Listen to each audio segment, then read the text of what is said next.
আসসালামু আলাইকুম। আজকে আইটেল একটা ডিভাইস হাতে নিয়েছি। এটা ডিসপ্লেটা লাইন পড়ে গেছে।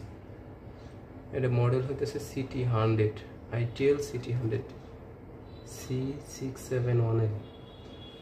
তো এটা ডিসপ্লেটা চেঞ্জ করতে হবে। তো এটা প্রাথমিক পর্যায়ে আপনারা যেভাবে ডিসঅ্যাসেম্বল করবেন, এটা পুরোটাকে আপনার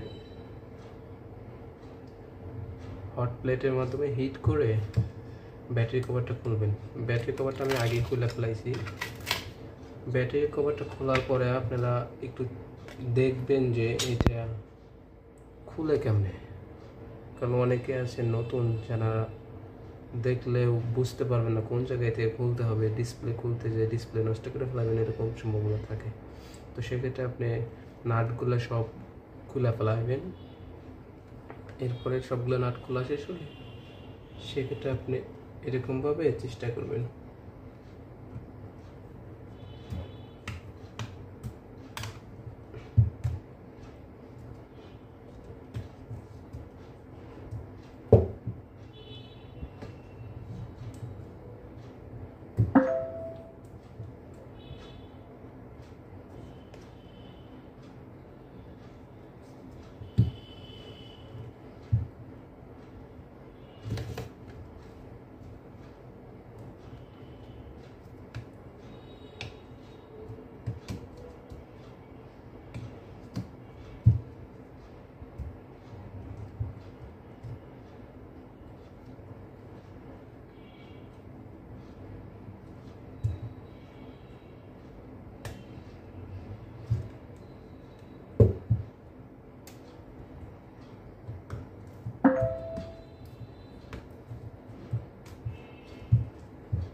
এটা আপনার মিডল পার্ট, মিডল ব্লেজার।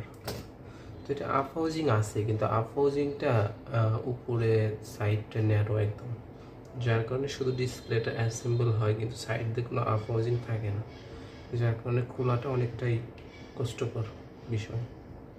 তো তারপর আপনারা যেহেতু